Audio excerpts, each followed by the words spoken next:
Gate दूसरा था, दूसरे पर चलो। कल तक तो मैंने कहा भाई देखो जाने आने से मतलब नहीं, मैंने देख लिया, लेकिन अंदर जाके देखा तो कुछ और वर्णाएं थी, कुछ और संस्कार थे, कुछ और संदेशा मिल रहे थे। कब्रों को देखकर संदेशा लिया, अंदर जिस ढंग से ये मोमेंटो साइकोलॉजी का तीर्थ है, साइकोलॉजी का तीर्थ, धर्म का नहीं, धर्म के आयतनों का नहीं, साइकोलॉजी। ये कोई वो कलाकारी नहीं है जिसको देख करके हम कहें कि ये बहुत बड़ी कला है। ये बहुत बड़ा संसार का सबसे बड़ा मनोविज्ञान है। एक बार कोई बाहर अंदर जाएगा सब यही कहेगा सब पागलपन है। इससे अच्छी अच्छी चीजें तो दुनिया में बहुत बहुत सारी, इससे अच्छी दुनिया में यहां तो कुछ भी कलाकारी नहीं है। बाहर से देखोगे तो कुछ भी नहीं दिख रहा है, अंदर भी कुछ नहीं है महानुभाव।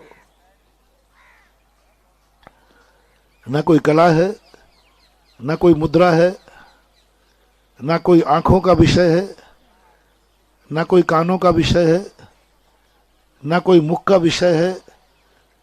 ये विश्व का पहला है जो मन का तीर्थ है। ये साइकोलॉजी से प्रकट हुआ। वहां साइकोलॉजी प्रकट होती है, वहां साइकोलॉजी आकर्षित करती है, वस्तु नहीं। एक ही वस्तु पर जब व्यक्ति को मनोविज्ञान से प्रभावित हो जाता है तो दुनिया कहता है इसकी कीमत क्या है, लेकिन मनोविज्ञान कहता है मेरे लिए अनमोल है। इस ताज को जब मनोवैज्ञानिक ढंग से देखते हैं तो ना जाने कितने पहलू उतर के आते हैं, कितने पहलू को। आज 16वीं शताब्दी का यह स्तंभ, यहां पर इतनी चीजें मनोवैज्ञानिक हैं। उस समय विज्ञान नहीं था, विज्ञान के इतने आविष्कार नहीं थे, लेकिन आज विज्ञान असमर्थ है ताजमहल की इबारत को, कोई इंजीनियर नहीं है जो ये कर सके। 90 फुट नीचे दुनिया की नींव भरी जाती है कंक्रीट से, दुनिया की नींव भरी जाती है लोहे से, दुनिया का विज्ञान भरता है धातुओं से, और इस महल की नींव बनी है लकड़ी से। सबसे पहले लकड़ी बिछी हुई है। आज 400 साल से वो लकड़ी ज्यों की त्यों है। लकड़ी को अमर कैसे किया होगा? कोई विज्ञान नहीं है जो लकड़ी को अमर कर दे। 90 फुट नीचे लकड़ी की नींव भरी हुई है, लकड़ी का स्वरूप बना है और लकड़ी के ऊपर बना हुआ है, और लकड़ी पे बनाने का अर्थ है कि आज तक इसमें कोई दरार नहीं आ पाई। भूकंप आया, कलश टेढ़ा हुआ, लेकिन क्योंकि वो लकड़ी का भूकंप प्रूफ लकड़ी को नीचे डाला। लकड़ी तो खत जाएगी ये सोचा नहीं खती, आज भी है। कितना बड़ा विज्ञान! और जितने दूर से देखोगे हर वस्तु दूर से दिखकर छोटी दिखती है, और इस ताजमहल जितने पास देखोगे छोटा दिखता है, जितना दूर से देखो बड़ा दिखता है, बढ़ता जाता है। एक इबारत वहां लिखी, जो अक्षर नीचे है वही 100 फुट ऊपर है, दोनों बराबर अक्षर है। 100 फुट ऊंचे अक्षर एक सा कैसे हो सकता है? वो तो छोटा होगा। लेकिन नीचे का वही अक्षर बना और वही 100 फुट ऊपर देखा, एक समान है। कौन सा दिमाग होगा? एक कोई मनोविज्ञान शक्ति है जो इस बात को पकड़ पाती। मैंने पूरे अक्षरों को देखा, मन से नापा, जितना बड़ा है 100 फुट ऊंचा उतना ही। आज तक मैंने दुनिया के ऐसा कोई मशीन नहीं देखी जो नीचे और ऊपर एक समान अक्षरों को सेट कर दे। इबारत लिखी हुई है एक समान के रूप में, एक रूप में। सबसे बड़ा मनोविज्ञान वहां दिखा, प्रकृति का मनोविज्ञान। वो मुमताज की मम्मी का स्थान था। ताजमहल में प्रवेश करते ही एक बगिया बनी है। बगिया का हर फूल नीचे की तरफ है, जो ये कह रहा है इसके मरने का मुझे भी शौक है। क्या कलाकारी उसमें बनाई! फूल सूरजमुखी फूल नीचे मुख किए है, सारे फूल ऊपर को यूं खिलते हैं लेकिन उसके फूल नीचे की तरफ आए। कलाकार की क्या दृष्टि थी कि ये शोक का स्थान है। जितनी पत्तियां थी जो दरवाजे पर है, जो वहां बनी, एक पत्ती खिली हुई नहीं। मार्बल के ऊपर सूखी पत्ती बनाना कठिन है। मार्बल में सूखी और गीली पत्ती बनाओ, कैसे बनाओगे? हरी और सूखी। अब ऐसे में तो अपन देख लेंगे भाई ये हरी है और ये मार्बल के अंदर सूखी पत्ता और हरा पत्ता बनाना है। शोक का संदेश लेकर वही पत्तों को दूसरे स्थान पर बनाया, वही पेड़, वही सब कुछ, हरा पत्ता बनाया, और वही इस स्थान जब बनाया तो सूखा पत्ता बनाया। और सारे सूखे पत्तों का नीचे की ओर झुक रहे हैं, फूल भी नीचे की तरफ झुक रहे हैं। अब ये मनोविज्ञान वाला व्यक्ति पकड़ लेगा, मनोविज्ञान वाला व्यक्ति समझ लेगा कि फूल ने नीचे की तरफ मुख क्यों किया, क्योंकि ये राष्ट्र की माता ने, उस समय राष्ट्र माता मानी जाती होगी, उसका मरण हुआ। जैसे आपका झंडा झुका दिया जाता है कोई मरने पर, ऐसे ही वहां फूलों को झुका करके दिखा दिया, पत्तों को सुखा के दिखा दिया कला के ऊपर।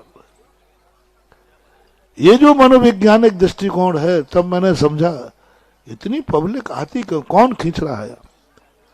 कोई इबारत नहीं, कोई ऐसा भी नहीं है कि जो कोई आस्था का केंद्र हो। उनके लिए भी, मुसलमानों के लिए भी आस्था के केंद्र होते हैं। ख्वाजा अजमेर का आस्था का केंद्र है, वो भी आस्था रखते हैं। लेकिन यहां इतनी बड़ी आस्था ना होकर के भी सवेरे 6 बजे मैंने सोचा मेरे अलावा कौन जाएगा ऐसी ठंड में, कौन मिलेगा वहां।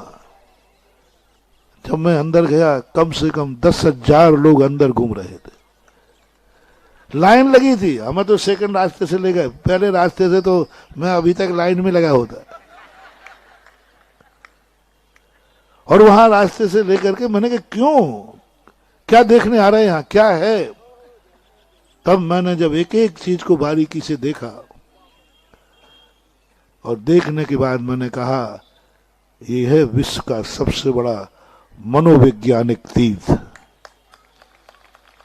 जिसमें एक एक व्यक्ति को, यदि भीड़ ज्यादा नहीं होती तो मैं शायद अभी वहीं होता। और एक एक चीज को मैं परख रहा था, एक एक चीज की कला को मैं देख रहा था कि ये किस कला से बनाने का प्रयास किया, और यहां मनोविज्ञान क्या है। मनोवैज्ञानिक कीर्ति बनाना, भगवान की मूर्ति बनाना सरल हो जाता है, स्टेचू बनाना सरल होता है, लेकिन मनोवैज्ञानिक सिंबल बनाना, जो मात मन का विषय है, मात मन से समझो, आंखों से कुछ भी समझ में नहीं आएगा। तो जब मनोवैज्ञानिक दृष्टि बनती है तो वह दृष्टि से हम बहुत छोटी सी वस्तु को बहुत ऊंची उठा सकते हैं, बहुत निकृष्ट वस्तु को भी नीचे गिरा सकते हैं। संसार गंदा था, गंदा है और गंदा रहेगा। संसार को धोने का प्रयास मत करना, संसार को कभी पवित्र सुगंधित बनाने का प्रयास मत करना। इस संसार को धोने के लिए, पवित्र बनाने के लिए कोयले को धोना है। अब कोयला कितना धो के वो सफेद हो जाए? आप लोग बोला, जमुना का पानी काला हो सकता है, लेकिन कोयला, संसार कोयला है। कभी प्रयास मत करना इस संसार को धोने का। पर मैं तुम्हें एक ऐसी कला का आगाज किए जाता हूं कि यही गंदा देश, गंदा चीज तुम्हें बहुत बड़ी चीज बना देगा। एक छोटा सा उदाहरण तुम्हें देता हूं। नालियों में गंदा पानी बहता है कि पवित्र? ये सारी दुनिया में जो गंदगी भरी पड़ी है, बस इसको कुछ नहीं करना, गंदगी में सुधारना, कोई इतर डालने का प्रयास मत करना, नाली को गंदा से आप अच्छा बनाने का प्रयास मत करना। मात्र एक कला सीखना है, संसार की जितनी गंदगी है उसको खाद बना दो। खाद गंदा होता है कि अच्छा होता है?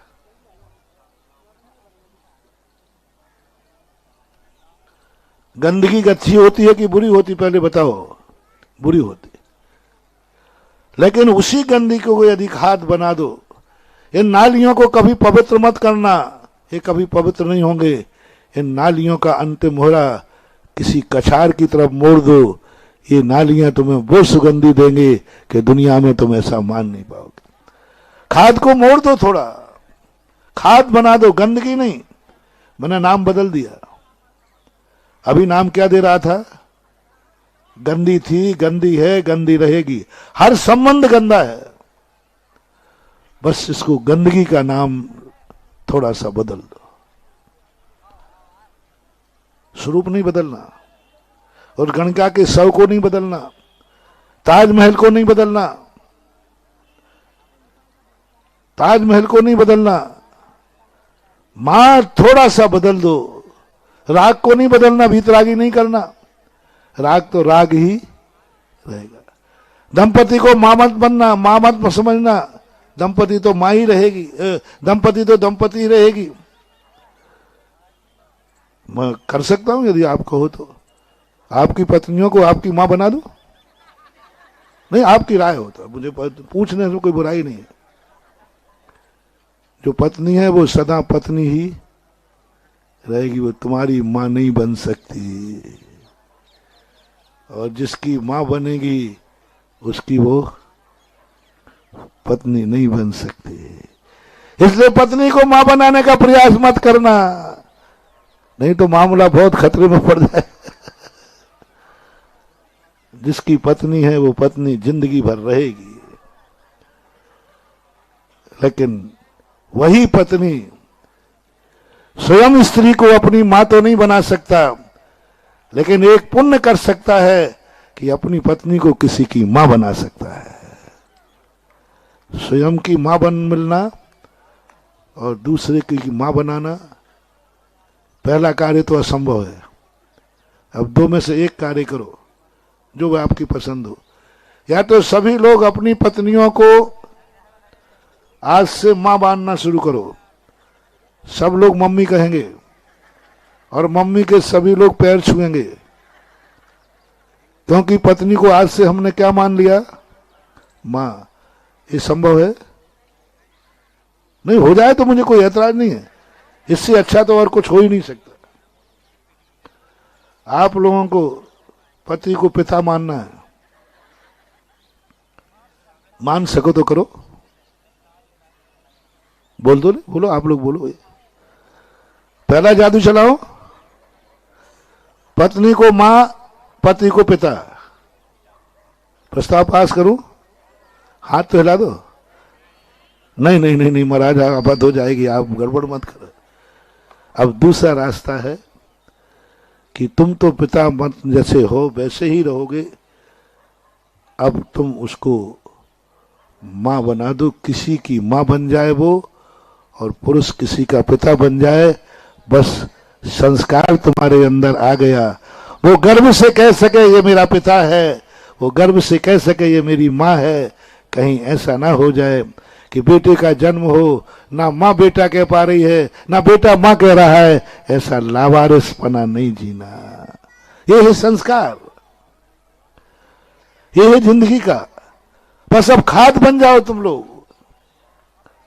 दाम्पत्य जीवन, ये राग के लिए तुमने जो भाई